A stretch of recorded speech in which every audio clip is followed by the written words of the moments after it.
ఇది దేశ విభజనకు వ్యతిరేక దేశ విభజనకు దారి తీసేటువంటి అంశాలు. దేశంలో ఉన్నటువంటి పౌరులు ఖచ్చితంగా ఆలోచించాలి. దక్షిణాది రాష్ట్రాలు దక్షిణాది అనేటువంటి వివక్ష పేరు మీద దేశ విభజనకు మనసుల్లో బీజం వేసేటువంటి విధంగా దేశం ఐక్యంగా ఉండాలనేటువంటి అంశంపైన ఏ ఒక్కరు కూడా మాట్లాడకుండా ప్రాంతాల వారీగా విభేదాలు సృష్టిస్తూ దేశ ఐక్యతకు భంగం కలిగించే విధంగా ఇందులో తెలుగుదేశం పార్టీ, ఇందులో టీఆర్ఎస్ పార్టీ, అందులో అన్నా డిఎంకే పార్టీ, డిఎంకే పార్టీ ఏదైనా సరే దేశం ఒకటే అనుకునేటువంటి సందర్భాన్ని విచ్ఛిన్నం చేసేటువంటి విధంగా వ్యవహారం చేస్తున్నారు. నిధుల కోసం మాట్లాడడం వేరు, దేశంలో దక్షిణాది రాష్ట్రాలపైన చిన్న చూపు అనేటువంటి అంశంపైన. తెలంగాణకు సంబంధించి తెలంగాణ గ్రామాల్లో ఉండేటువంటి ప్రజలు ఆలోచించండి. తెలంగాణలో సర్పంచ్ల పదవీ కాలం జనవరి చివరికో ఫిబ్రవరిలో అయిపోయింది కదా. అప్పటి నుంచి ఇప్పటిదాకా గ్రామాలకు రాష్ట్ర ప్రభుత్వం ఎన్ని నిధులు కేటాయించింది, గ్రామాలకు రాష్ట్ర ప్రభుత్వం తరపున ఎన్ని నిధులు కేటాయించింది తెలంగాణ రాష్ట్ర ప్రభుత్వము? దయచేసి గ్రామాల్లో నిన్నటిదాకా ఉన్నటువంటి సర్పంచులు, వార్డు మెంబర్లు, గ్రామ పంచాయతీ కార్యదర్శులకు మీ గ్రామాల్లో ఉండేటువంటి ప్రజలు వెళ్ళి దయచేసి అడగండి నిధులు ఎన్ని వస్తున్నాయి, ఎక్కడి నుంచి వస్తున్నాయని. సర్పంచ్ల పదవీ కాలం పూర్తయితే నిబంధనల ప్రకారం కేంద్ర ప్రభుత్వ నిధులు గ్రామాలకు చేరడం లేదు.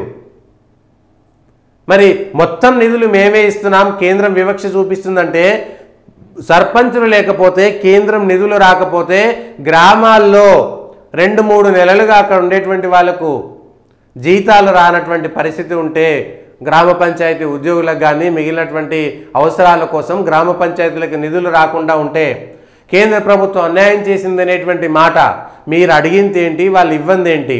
మళ్ళా విచిత్రమైనటువంటి పరిస్థితి ఏంటంటే కాంగ్రెస్ దేశం మొత్తం ఉన్నదా, లేదంటే ఆంధ్రప్రదేశ్కు బీహార్కు నిధులు ఇస్తే కాంగ్రెస్ ప్రభుత్వం వ్యతిరేకంగా మాట్లాడడం అంటే ఆంధ్రప్రదేశ్ మీద బీహార్ మీద కాంగ్రెస్కి అవసరం లేదా? 2 రాష్ట్రాలు పోనీ ఆ 2 రాష్ట్రాలకి నిధులు ఇచ్చేసి దేశంలో ఉన్నటువంటి 40 లక్షల కోట్ల బడ్జెట్ని ఆ 2 రాష్ట్రాలకు ఇచ్చి మిగిలినటువంటి రాష్ట్రాలకు ఏ ఒక్క రూపాయి ఇవ్వకుండా పక్కన పెట్టిరా? సాంకేతికంగా మాట్లాడుకున్నా కూడా పోనీ తెలంగాణలో ఎక్కడ ఏ ఒక్కదానికి నిధులు రావట్లేదా? ఆంధ్రాకు మాత్రమే ఇచ్చిరా?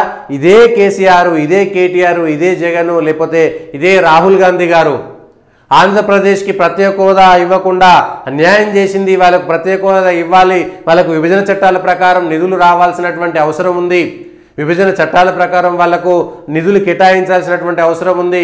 నరేంద్ర మోడీ అన్యాయం చేసిండని ఆ రోజు మాట్లాడారు. ఇవాళ ఇచ్చినటువంటి 15,000 కోట్ల రూపాయల అప్పులకు గ్యారంటీగా ఇస్తే దాన్ని పట్టుకొని వాళ్ళు విమర్శిస్తున్నారు. అంటే రాహుల్ గాంధీ చేసినటువంటి డిమాండ్కు రేవంత్ రెడ్డి గారు వ్యతిరేకమా?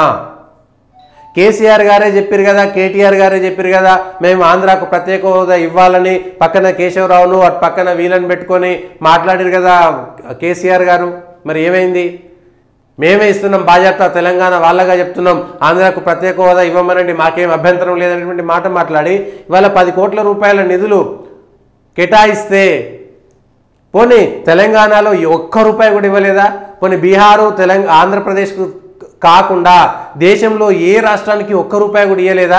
మొత్తం 40 లక్షల కోట్లల్లో 20 లక్షల కోట్లు ఆంధ్రప్రదేశ్కు, 20 లక్షల కోట్లు బీహార్కి అప్పచెప్పిరా? లేదే. ఎక్కడ వివక్ష ఇది? దేశం అనేటువంటి భావన నుంచి